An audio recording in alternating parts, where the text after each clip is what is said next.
So anyways, yeah, last we talked multi-page memory cards. And dungeons, and now we're back. Yep. Let me do this real quick. Finally, we have come back. Speaking of memory cards and rotating your saves. Now it's I would say the multi-page memory card debacle's gotten even worse with gigabytes of hard drive space that could potentially go out on you. Shit, yeah. Yeah. As was the scare with my PS4. Well, these days it's not so ago. much like just memory space; it's game data space. Yeah. Yeah. I mean, we're all PC players here, so we understand the burden. But console devs have got to figure it out on how to get the install files down lower. It just occurred to me because I've been dealing with this because of 14. I just moved my install to my game SSD the other day, and it was like little me remembered being super stoked about that 15-page PS1 memory card where every page was one memory card, 128 kilobytes. Yeah. Right, yeah. And my computer is almost completely full and has about 7 terabytes of storage in total. Right? Between 2 SSDs, a hybrid drive. If you could go back in the past and tell little you, Little Bobby. Yeah. hey, little me, you're going to have 7 terabytes of storage. You'd blow your fucking small self mind. You're going to store millions of those memory cards. And You're he's gonna just have going to... so much porn on your hard drive. I only have about 500 gigs. That's it. That's it. I think it Only might for be the real less good than stuff, right? that. Well, yeah, I mean, that's the HD, high quality, like, I got this off the torrents. The only thing you pirate anymore nowadays. Really? Yeah, You pretty have to be much. careful with some of those porns though, because those porn sites take their Oh, their content. they're the pretty ones who serious- go after people. They go after people. Well, I haven't torrented in years. Last time I torrented probably was when I was living in Sun Valley, But I think. Yeah. yeah, it's just kind of funny when we're thinking back about Yay! games that have no replayability back Yeah. in those days. You know, I kind of like that though, in that I like that there are games that can be like a one and done experience where you get like the majority of the experience. Right. Like there might be side quests or whatever you miss, but at the end of the day, it's like cool. I got the story, I got the gameplay, I got the big hits, I got what I wanted. I mean, granted, at today's game prices, that wouldn't fly as well though. Like at $60, that wouldn't fly. When back in the day, you could theoretically get that for like 30, 40. Sure. Hey, buddy, what you got for me? He's gonna But fight you. that's like what indies are though now. Like Yeah. a lot of indie games tend to be in that sort of old school vein, and they're like, okay, downloadable $10. We're like, we're Cool. $15. We're a one and done, but Yeah, you're gonna Like- get your $15 worth, but then you're done. This game right here we're playing right now, typically is a one and done. You get through, you get to the end. There's very little that Post-game. there's like almost not. There's one thing that changes, and it's just you can start the a new game with the Abyss armor if you've collected it. no, that's right. You don't keep the big final sword, right? No, you do not, because that's a story thing. Like that's what I liked about like Red Dead Redemption is that you get to the end of that, you have the big shootout, you become your son. Spoilers, and then you can just like explore if you want, but Right. you're done. Well, and that's the nice thing that came from the open world thing. But that in itself is also a curse because I don't think a lot of people finish open world games. That's true. Well, they're hard that's to very finish. true, yeah, because like you have so many toys in the damn sandbox that you never even explore all the sandbox because there's too many. When mommy says it's time to go home, you didn't get anywhere really. What's happening Yeah, you stayed in your corner and you played with the bucket. Cool. You were just dumping sand in your pants because you thought it was funny. That felt weird. Speaking of storage space, man, I cannot wait for October. New computer. It's happening. Yeah, I actually had to move. Hello, friend. I had to move something off my standard SSD because it was just the last couple gigabytes were just being eaten up by whatever Windows does. Yeah. That's why I try to keep like my big SSD for Windows like open, and I only install drivers and stuff to it, Yeah. and like a couple of like other apps, like everything. I think else. I think once the employment thing gets settled out, I'm gonna buy myself an extra SSD to put in there. Yeah, they're something- coming down a lot. Something decent capacity so I can put. Because the real big problem is like I would have all this space for fucking World of Warcraft being 86 goddamn gigabytes on that drive. Is it 86? I haven't even looked at the size of my WoW folder lately. Go look at it and then cringe. Because the last time I remember looking was like right at Legion, and it was around 40, which wasn't bad. There's a hole to jump into. But yeah, no, I'm looking. Currently, I'm thinking I'm gonna do mini ITX. I'm gonna do a nice little box, and I'm gonna do. Done with your giant server boards. I mean, like, they don't have that many options for that, and it's also not very cost effective. Plus, for gaming, like, I want something that has faster CPUs or faster CPU cores rather than more cores. Because, like, my current system has great power. Like, it's still awesome. I've had it for 6 years. Like, that's the longest I've owned a gaming It's long in the tooth, but... Well, yeah, but, like, it's got 12 actual physical cores. So it's kept up pretty well, but even though those cores are only 2.4 gigahertz.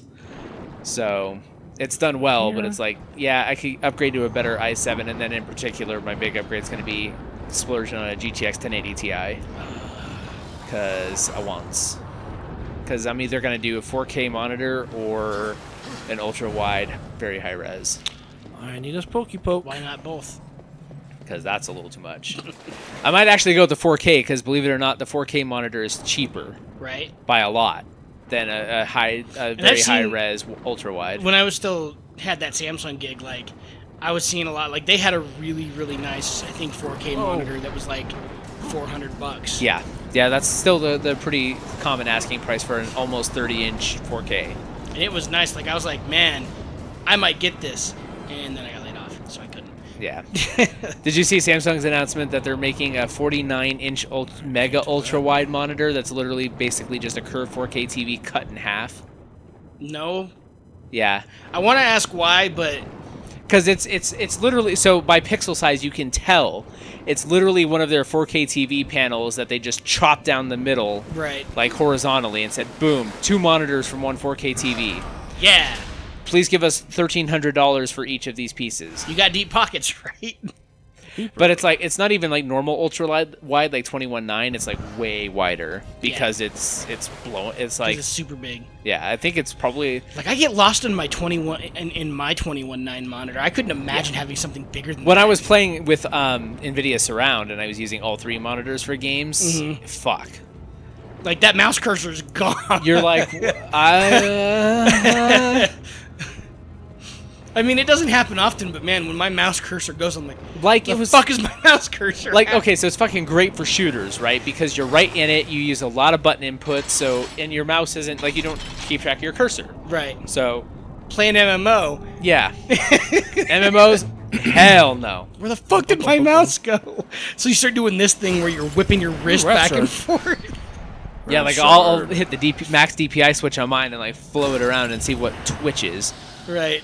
Like, oh, 10,000 DPI on the mouse sensor, now go. Where are you, mouse? Come home. All right. And then it'll be, like, up in a corner. And you'll do that thing where you misplace it a couple times until you finally get a position on it. Yep. So I couldn't imagine that with, like, a 4K monitor that's that big. Yeah, it would freak me out.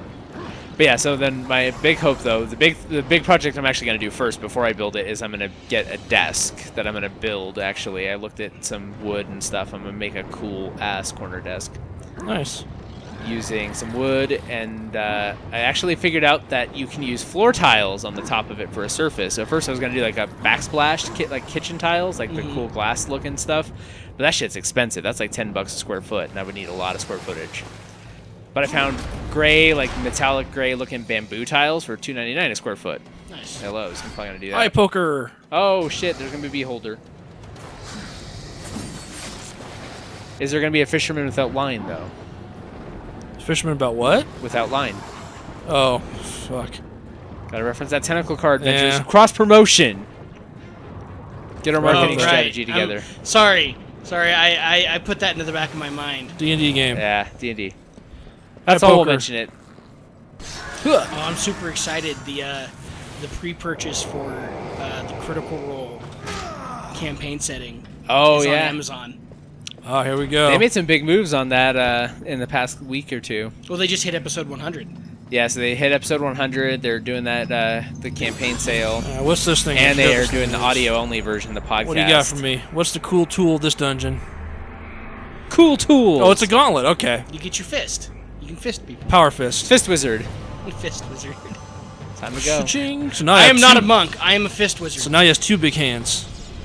See, that's why Punch. that's why he had such a small hand, because they had to get the big glove for him. Now he's symmetrical. Sort of. Does that actually stay? I don't remember. Does that actually stay around permanently, or only when you have it A equipped? Battle Worn Gauntlet that releases, I don't think so. That's a cool charge up. I like that. I don't. Oh, I think it'll show up when I press the button, but it'll go away. See if I. Yes, I don't have it on right now. Am I supposed to use it on this guy? Yeah, because he's gonna be like invulnerable.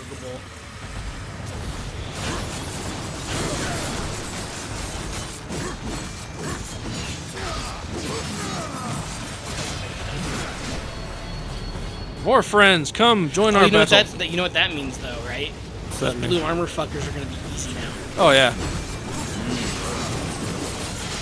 because you can just fucking punch their armor off. Oh right, it's I get the to run rider. around this guy. Yay! And he like roars fire and shit. Roar. I pushed. Oh, he knocked me off. he was done with that. I think I only get so many rides on that guy before he dies. Get the most of it. Gotta use all your Aetherite tickets up. I kind of have the same feeling about the gold saucer that Jake does, though. You have to I haven't stop actually and- been. Where? I don't even know where it is. It's in Southern Thanaline. You have to do a quest in. Well, unless it's stopped right now. There's also a Hold on place for in it. all the main areas It ends where- this weekend. that you can go, and there's just a gold saucer area you can go hang out, and it plays the music. Oh, I've seen that. Yeah. I think that's what Jake's talking about. Every time he goes by that in the major city, he has to just stop and listen to the music. For No, a I while. go to the gold saucer because I go there to earn MGP so I can buy the glamour stuff. Gotta Right. Get those crazy weapons, the Senior or whatever the fuck The they are. Sabotender weapons. Yeah. That means there's not going to be a nail bat, but I'll take it. I just want there to be like a squeaky weapon that like Oh, squeaky shit. hit enemies. I think that might. There needs to be that. Yeah. Should be. Slash. Because I guess all the Moogle weapons make the Mog noise. Yeah, I've heard that. I did hear I think it's the shiny ones you have to get though. I don't know if the regular ones do it. God damn it. I was ready to go and do all the trials. I actually haven't done the rest of the triad stuff either. Triad stuff? The Warring Oh, I Triad? changed back. Get him. The worm triad? The Warring Triad? Oh, gotcha. The bosses. Yes. The primals. I still have a couple from Realm Reborn to do. I haven't unlocked Odin yet, and I still haven't unlocked like Shiva Hard or Well, the Leviathan thing about Hard Shiva Hard, you don't actually unlock it. That's a Heaven's Ward. Shiva Hard is Heaven's Ward because I got a quest to do Shiva again. But that's not a story. That's not a story. That's side stuff. right, yeah. Shiva was awesome, by the way. That was good. Wasn't it? Yeah, yeah. Did you like the snap in music, like when she did Diamond Dust, and then the music got all awesome? Yep. She has one of the better battle themes. I did dig on that. Plus, her arena looks cool. Like, I just liked everything about that fight. Bismarck and Ravana are pretty cool fights too. Those are The Heaven's Ward? Heaven's Ward guys. I prefer Ravana because Bismarck kind of still had the problem with communicating what the fuck is going on. Yes. It's one of those ones like that suffer from we're keeping the telegraph areas to the theme of the fight. Oh. So like, what should be bright orange no zone is light green and blends in with the terrain. Well, Bismarck has the problem with like the weather effects change. Yes. And That's in the hard mode. you have to do stuff differently, but since it's hard to tell exactly what weather effects are going on, and the game doesn't do a good job of telling you, Right. you're gonna fuck up sometimes. Hi, poker. That's where That's where some boss mons might come in handy. yeah. Yeah. I got But- smashy fists. But and that was another thing. Like, don't get me wrong. 14 does a really good job on their bosses, but their encounter design is nowhere near the level of Warcraft's. I mean, I think that's the thing with age, though, that will change, too, because a lot of WoW's early encounter design was very rudimentary and basic. Right. And, like, Burning Crusade added some depth to that, and then Wrath of the Lich King added a lot of depth to that, and then they've consistently, like, I'll argue all the way through that they've added depth every expansion. Oh yeah. There has always been, like, a new twist to bosses, and they've consistently remained, like, the best thing about that game in terms of overall design and quality. I mean, it's to the point where some of these boss fights are so complex. Having a boss mod, you wouldn't be able to, like, makes the boss. It makes the fight much more difficult, much more convoluted than it needs to be. Right. I think some of that though is there's a chicken and egg problem with boss mods. Like Blizzard will sometimes even admit this is like if we're building a boss to be challenging and we want there to be a certain number of mechanics people to interact with, we have to up that because people can be expected to have boss mods, but they're not mandatory. They've also come out and said that they themselves do a poor job sometimes of without the use of boss mods, explaining what you should be doing in the fight and communicating what's going on. Right. Yeah, like to be fair, the new emotes that they've been adding for the past couple expansions actually do a decent enough job of like communicating that in a lore-heavy way. Of like, oh my god, this is gonna happen. Right. But they don't exist for every mechanic, which I mean, I don't think they should. Like you're just talking about a helper in the game. Mm-hmm. So I mean, there's definitely it's a one of those compromise. things where like I'm sure that the reason they didn't innovate on that is because they had boss mods to do that for them. Like I sometimes think 14 does a really good job of trying to communicate that stuff.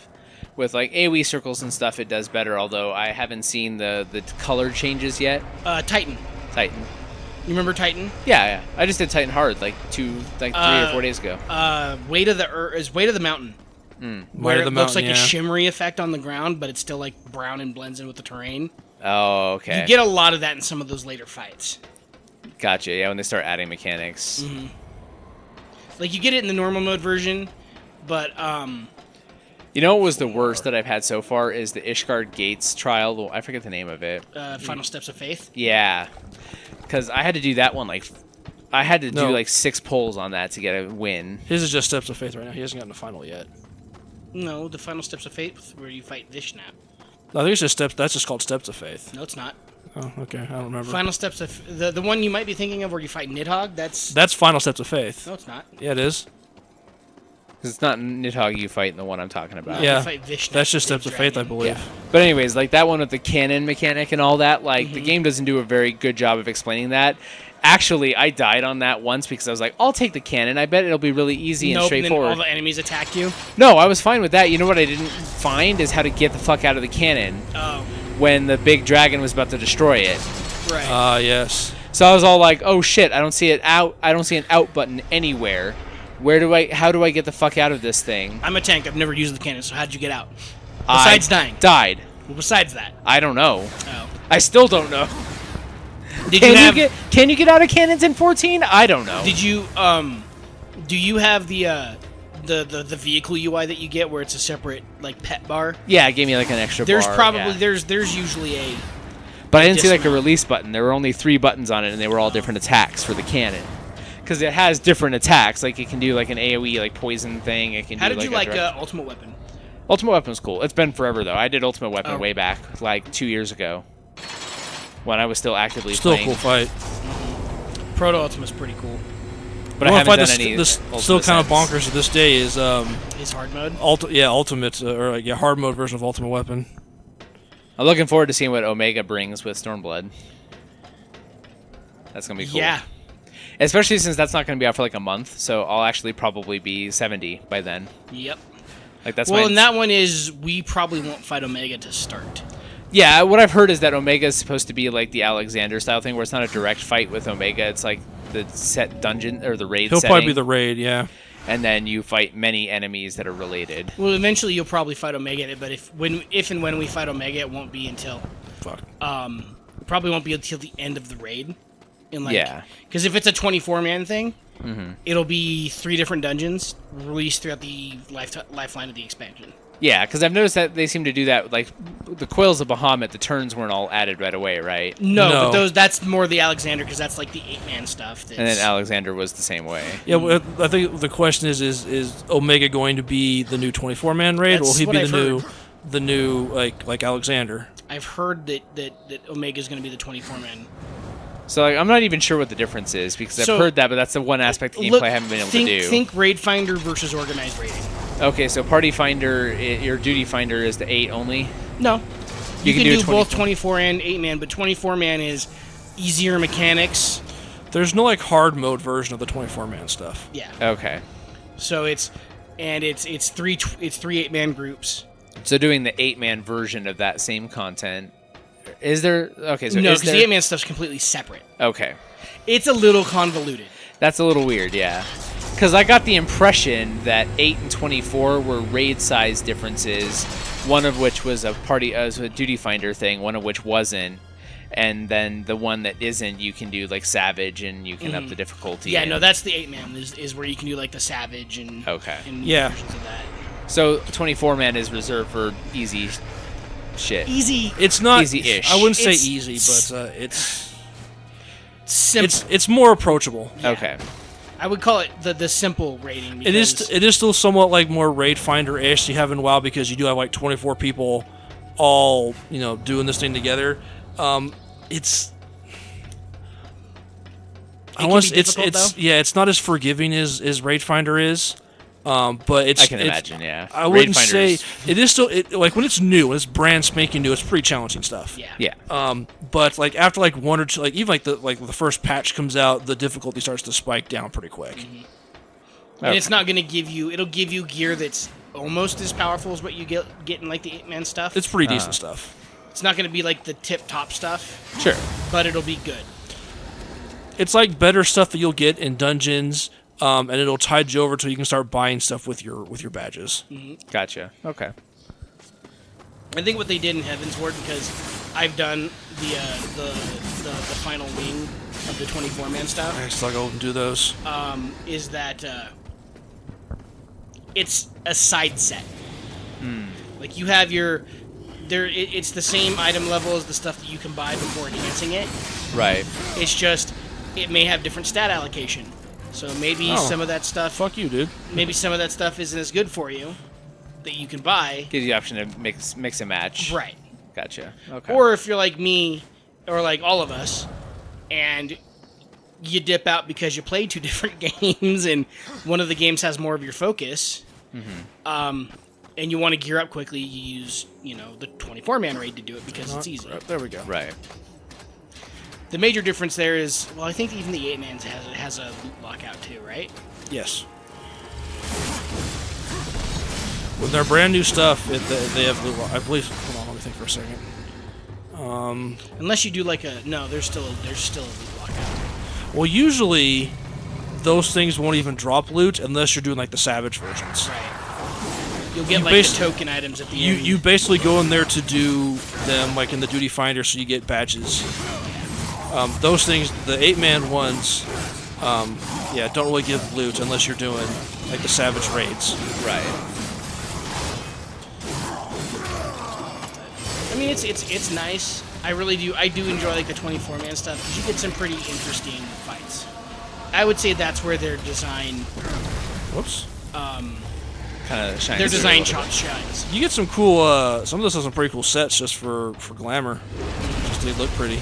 I hear that some of the fights in Stormblood are going to be really good because they have more encounter designers than they've ever had. I hope so. So I've seen. Have you watched like the level 64 dungeon, the Sishui of the? I've seen a little bit of footage, but I haven't watched like a full playthrough. Is there a video like that? Happy did. Oh, okay. Good. I need not to watch Happy. it. Mary. Mary. Okay. Mary did. It does not. Some of those fights don't look that way. I mean, but to be fair, like I think Mr. Happy made the point, and I agreed with it because it's the same thing with WoW too. Is that when you're talking about a leveling dungeon in the normal version, right? You don't want them to be the most. Typical. They're not going to be super engaging content by nature. Right. There's cool settings, cool environments, cool looking bosses, but the mechanics just aren't going to be at that par because it's intended to be casual progression content that everyone's going to have to go through at least once. Right. Now, if there's a hard mode, there will be hard modes. Yeah, usually there's always a hard mode if you're leveling dungeons, and that's kind of that won't be great. The interesting thing about 14 is when they do a hard mode of a dungeon, even though it's so and so hard, it's almost a completely different dungeon. Yeah, you're retreading the same ground, but time quote unquote has passed, and like different bosses are there, and the dungeons look different. It's not just the same fight, and everything hits harder. Like you fight different stuff, and some dungeons like you'll run backwards, and you went the wrong way. It's like they're all the. I probably just went a different way. Shortcut. But like, I noticed even with the primals, like they have cool story hooks to explain why hard mode happens. Like it's not just like, oh, you can go back and repeat this content. Like it actually makes sense in it from a lore perspective. They got resummoned. They use more crystals, and they're more pissed off now. And and then like there's a in-game, in-canon explanation for this is why they are rocking your face way harder than they did before. I like the explanation for Ultima Weapon hard mode. It's just the because you go talk to the bard. And he's basically retelling the story of you fighting Ultima Weapon, but he's adding in a bunch of extra shit. Hamming it up he's hard. building the legend. Yes. Gotcha. That's why the fight against Ultima is called the Minstrel's Ballad. That's what it is, yeah. Okay. Because it's him reciting the tale of the Warrior of Light fighting the Ultima Weapon. He adds in all this extra shit that just makes the fight like way more extreme than it really was. And then Ultima Weapon ate one of the primals and started doing Titan's attacks. Yeah. Well, like there's like no extra bits, and there's ships falling. There's like new shit you have to stand in, and new stuff you don't stand in. And I really like that speaking of like telegraphs and stuff that 14 does compared to like WoW is when there's X effect that you have to get the fuck away from. Right. Is 14 Square will put that impact effect that colors out as it spreads. Yeah. So like like once you hit where it's turning like purple, you know you're at the farthest range you can be to take as little damage from it as possible. Oh, like the pulsating thing? Yeah. Yeah. Like, if anything, like I think what Blizzard should take away from 14 is learn how to do telegraphs better. Yeah. That way, you know, people, if you guys did telegraphing better, then people wouldn't need to have boss mods. That's true. Well, the whole thing, like, I think we talked about this on the podcast, like when they took out the support in raids that DBM used to do, like, the radar. Mm-hmm. And it's like, okay, Blizzard, if you're going to do that, that's great, but then it's on you to then put the graphics in the game. The burden's on you now. So let me know, okay, I shouldn't stand next to folks. Okay, what's my range? Oh, I don't have a range. Okay. Then. Like, there's a range finder, but it's not. It's more of an approximation. It just gives you a list of who's in that range. It doesn't actually put a circle around you, like show you like actual in the world where you're standing next to them. You know, to be fair, though, like, this discussion about it is the first time I remembered they took that out. Right. Since it happened. Because, well, I mean, you and I, we were used to the old rangefinder. Yeah, like, well, if you have a list, if you have a name next to yours, either one of you's in the wrong spot. But I don't keep that on either. Like, the thing I've noticed is that, at least for the tank side of things, like Star Augur being a perfect example, like the ice phase in particular, like, what they give you in-game with the graphics to see where, like, meteor impacts are going to hit and where, like, the frost, like, AoE from his initial cast is going to hit. Like, you can see that stuff really clearly. And I can tell from the effects alone if I'm going to hit you with it or not, or if I'm going to hit somebody who's standing behind the boss if I'm too far off to the side. Right. And it works. Like, we'll see in Tomb of Sargeras if that continues. But so far from what I've seen, it looks pretty good. They're hit and miss, though. That's true. Like, I understand why it sucked, and I still think that it was kind of a weirdly ham-fisted decision, but at the same time, like, I haven't noticed or mourned their loss since it happened. No. There's an example I'm trying to think of that I know that it's been a problem. I can't think of it off the top of my head. But that's mainly for me as a tank, like, and that means that there are some mechanics that we... I know Iskar was kind of a pain without stuff like that, because his fight... Iskar? Yeah. Iskar required a whole bunch of special shit, though, like the assist for passing and... Right. Well, that just made the fight easier. Yeah, but like I tried doing that fight without Iskar assist, and I was like, "Fuck this." I'm just exploring right now. I'm just seeing what else is around. Like, it's a cool mechanic. Like, don't get me wrong. Like, I like that they were like thinking outside the box, and they're like, "Hey, what's a way we can kind of integrate this lore and this idea into this fight?" Right. You had to go get this. How do we make this a poignant thing? Generally, like extra action button stuff in WoW kind of bothers me when it's a part of the fight, because I don't like either A, having to remove a skill hotbind to bind the special button, or I don't like having to actually click the fucking button. Right. Because then it complicates my rotation, because like clicking's not good. Don't you have to get the big car on there? I'm trying to put something. I put something on here, I think. I'm assuming you have to get it into like position first, though, right? And then you can drop something onto it, and then gotta get that off, rotate it. something like that. I don't know. So then you can bring the car back. And Yeah, because there's a subway cart to the right. Yeah. Right, but Which the will track give you is the rotated. Okay.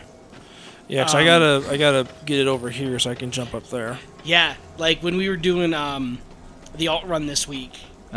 Like, glad to know that in most fights, especially short duration fights, I'm still beating Dark. I saw that. Well, Yeah. Dark's improved a lot. He's improved. No, I'm not saying he hasn't. Because he definitely.